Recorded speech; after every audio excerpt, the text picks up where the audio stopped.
प्रिय क्रांती मित्र हो, जय भीम, जय अशोक, जय संविधान, जय भारत. रामदास आठवले या असं व्यक्तिमत्व आहे. ह्या व्यक्तीचं राजकारण, ह्या व्यक्तीचे राजकीय विचार, ह्या व्यक्तीची राजकीय घरोबा तुम्हाला मान्य असो किंवा नसो, तुम्हाला ते आवडो किंवा न आवडो, परंतु एक गोष्ट मात्र आपल्या सगळ्यांनाच मान्य करावी लागेल, ती म्हणजे रामदास आठवले यांच्याशिवाय नरेंद्र मोदी यांचं मंत्रिमंडळ बनू शकत नाही. होय, गेल्या 10 वर्षातला हा अनुभव आहे. 2014 पासून तर आता 2026 पर्यंत रामदास आठवले यांना म्हणजे त्यांना पहिलं मोदी मंत्रिमंडळामध्ये 2016 मध्ये स्थान मिळालं. तेव्हापासून तर आज तागायत रामदास आठवले यांना डावलून मंत्रिमंडळ बनवणं मोदींना शक्य नाही आणि ते शक्य होऊ शकत नाही. कारण रामदास आठवलेंच्या माग आंबेडकरी ताकद किती आहे, आंबेडकरी समूहाची ताकद किती आहे, हा जरी संशोधनाचा विषय असला तरी रामदास आठवले हे आंबेडकरी समूहाचे प्रतिनिधित्व करतात आणि त्यामुळे आठवलेंना मंत्रिमंडळातून वगळणं म्हणजे हातातली सत्ता गमावण्यासारखं आहे असं मोदींना वाटतंय. आणि म्हणून राजकीय अपरिहार्यता म्हणा किंवा महाराष्ट्रातल्या वंचित बहुजन आघाडीचा दबदबा म्हणा, या सगळ्यांमुळे रामदास आठवलेंना मंत्रिमंडळात मोदींना ठेवावं लागतंय. मित्रांनो, 1990 ते 2026 सुमारे 36 वर्ष रामदास आठवले एकेकाळचा ढाण्या वाघ पॅन्थर सत्तेमध्ये आहे, सत्तेच्या खुर्चीमध्ये आहे. सर्वात प्रथम ते 1990 ला महाराष्ट्राचे सामाजिक न्याय मंत्री बनले. अर्थात त्यावेळेला सामाजिक न्याय विभागाला समाज कल्याण म्हणायचे. समाज कल्याण मंत्री बनले महाराष्ट्राचे. त्यावेळेला ते कोणत्याही सभागृहाचे साधे सभासदही नव्हते किंवा त्या आधी ते कोणत्या गल्ली बोळातले नगरसेवक सुद्धा नव्हते. तरी सुद्धा शरद पवारांनी आंबेडकरी समूहाची ताकद ओळखून, आंबेडकरी शक्तीला डावलणं शक्य नाही हे ओळखून आणि त्याच वेळेला प्रकाशजी आंबेडकरांचा राजकीय उदय होत असताना रामदास आठवलेंना बळ देण्याचं काम केलं. रामदास आठवलेंना शरद पवारांनी इतकं बळ दिलं की त्यांना थेट कोणत्याही सभागृहाचे सभासद नसताना, नगरसेवक पदाचाही अनुभव नसताना डायरेक्ट थेट मंत्री बनवलं. त्यावेळेचे समाज कल्याण मंत्री म्हणजे आताचे सामाजिक न्याय मंत्री रामदास आठवले बनले. रामदास आठवले सामाजिक न्याय मंत्री बनल्याच्या नंतर त्यांचा 2 वर्ष हे केवळ सत्कार समारंभामध्ये गेले. महाराष्ट्रातला पहिला मंत्री किंवा भारतामधला पहिला मंत्री की ज्याचे 2 वर्ष हे निव्वळ सत्कारामध्ये गेले. आंबेडकरी जनता भारावून गेलेली होती. आपल्या हक्काचा मंत्री बनलाय, आता आपले प्रश्न मार्गी लागतील, आपले प्रश्न सुटतील. चळवळीतला ढाण्या वाघ मंत्री पदावर गेलाय. कुठं तरी आता प्रश्नांना तोंड फुटेल.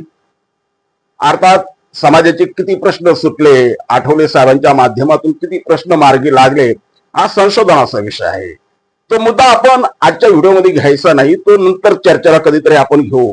परंतु रामदास आठवले तेव्हापासून 90 ला जे मंत्री बनले त्यांना विधान परिषदेवरती शरद पवारांनी घेतलं 6 वर्षाकरता. 1996 पर्यंत ते विधान परिषदेमध्ये आमदार म्हणून होते.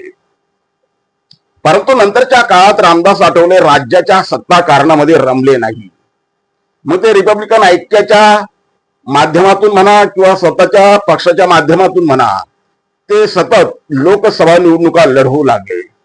अगदी त्यांनी शिवसेनेच्या बालेकिल्ल्यामध्ये त्यावेळेला 1999च्या दरम्यान शिवसेनेच्या बालेकिल्ल्यामध्ये घुसून शिवसेनेला टक्कर दिली. तिथं त्यांनी निवडून येऊन दाखवण्याचा भीमपराक्रम करून दाखवला. नारायण आठवले त्यावेळेचे पुनर्वसू ज्यांना आपण म्हणतो, त्या नारायण आठवले जसं त्यांनी पराभव केला, रामदास आठवले निवडून आले. शिवसेनेच्या बाले किल्ल्यातून. हा मोठा भीम पराक्रम होता. अर्थात रिपब्लिकन ऐक्याची ताकद आठवलेंच्या मागे होती, आठवलेंच्या सोबत होती. तेव्हा आठवलेंना तो विजय प्राप्त झाला. परंतु तेव्हापासून आठवले यांचे संसदीय राजकारण सुरू आहे, संसदेमधलं राजकारण सुरू आहे. ते आज तागायत. कधी ते काँग्रेसकडे गेले आणि नंतर हवेचा रुख पाहून ते भाजपाकडे गेले. 2014 पासून रामदास आठवले भारतीय जनता पक्षाच्या कच्छपी लागलेले आहे. भारतीय जनता पक्षानं देखील त्यांना त्यांची कदर करत सुरुवातीला 2014 मध्ये त्यांना राज्यसभेची संधी दिली. पुन्हा 2020 मध्ये त्यांना दुसऱ्यांदा राज्यसभेत जाण्याची संधी दिली. आता तिसऱ्यांदा रामदास आठवले यांना राज्यसभेत जाण्याची संधी प्राप्त होणार आहे अशी माहिती आपल्या हाती आलेली आहे. कारण महाराष्ट्राच्या राजकारणाचा जर विचार केला तर महाराष्ट्रामध्ये वंचित बहुजन आघाडी हा एकमेव प्रमुख फॅक्टर आहे. आंबेडकरी समाजाचा बुलंद आवाज म्हटलं की वंचित बहुजन आघाडीकडे पाहिलं जाते आणि या वंचित बहुजन आघाडीला कुठंतरी शह देण्यासाठी रामदास आठवले आपल्या पदरी पाहिजे, आपल्या दरबारात पाहिजे याची जाणीव भारतीय जनता पक्षाला असल्यामुळं ते रामदास आठवलेंना पुन्हा एकदा खासदार करण्याच्या मूडमध्ये आहे अशी माहिती आपल्यापर्यंत आलेली आहे. अर्थात रामदास आठवलेंचं यात काही कर्तृत्व नाही असं आम्ही म्हणणार नाही. रामदास आठवलेंचं कर्तृत्व किती आहे, काय आहे तो भाग वेगळा. परंतु राजकीय विश्लेषण करताना एक गोष्ट आपण नाकारून चालणार नाही. ती गोष्ट म्हणजे वंचित बहुजन आघाडीचा दबदबा आहे म्हणून रामदास आठवलेंना किंमत आहे. जर वंचित बहुजन आघाडीचा दबदबा नसता तर आज आठवले साहेबांना देखील केंद्रात म्हणा किंवा राज्यात म्हणा कुठंही स्थान राहिलं नसतं. मित्रांनो, हा एक मुद्दा झाला. दुसरीकडं रामदास आठवले हे एक शीघ्र कवी म्हणून ओळखल्या जातात. त्यांच्या भन्नाट भाषण शैलीमुळे ते तर लोकांमध्ये चर्चेचा विषय ठरलेले आहेतच. शीघ्र कवी सुद्धा आहे. ते भाषणावर उठले, विशेष करून संसदेमध्ये सरकार मग ते ज्या सरकारच्या बाजूने आहे त्या अगोदर तर काँग्रेसची बाजू मांडायची त्यांच्या कवितांमधून, आता ते भारतीय जनता पक्षाचे मांडतात. मोदी यांनी हे केलं, मोदी यांनी ते केलं, आम्ही तर शहानं ते केलं, आम्ही शहा हे करतोय, ह्या सगळ्या गोष्टींवरती त्यांचा प्रकाश राहतो. समाजाचे किती प्रश्न ते संसदेमध्ये मांडतात किंवा त्या समाजाचे किती प्रश्न ते मार्गी लावतात हा एक संशोधनाचा विषय आहे. परंतु ते बिनधास्तपणे आणि जाहीरपणे मोदींची स्तुती केल्याशिवाय राहत नाही, भारतीय जनता पक्षाची स्तुती केल्याशिवाय राहत नाही. आणि त्याचंही फळ कदाचित आपल्या दरबारामध्ये असा आपली स्तुती करणारा व्यक्ती असावा हा सुद्धा उद्देश. कारण नरेंद्र मोदी हे खूप म्हणजे चर्चेत स्वतःला ठेवू पाहणारं नेतृत्व आहे.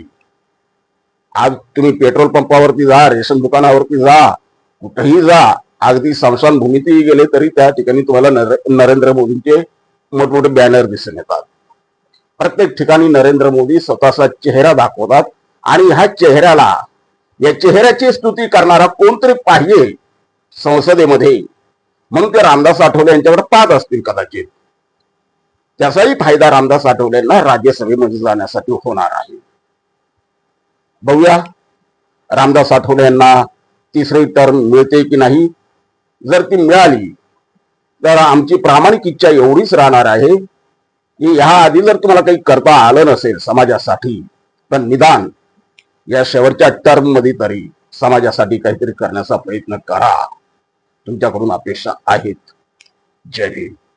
क्रांती मित्र हो, भीम पॅन्थर या आपल्या हक्काच्या यूट्यूब चॅनलला कृपया सबस्क्राईब करून आम्हाला विषमतावादी शक्तींच्या विरोधात लढण्यासाठी बळ द्या, शक्ती द्या, ऊर्जा द्या.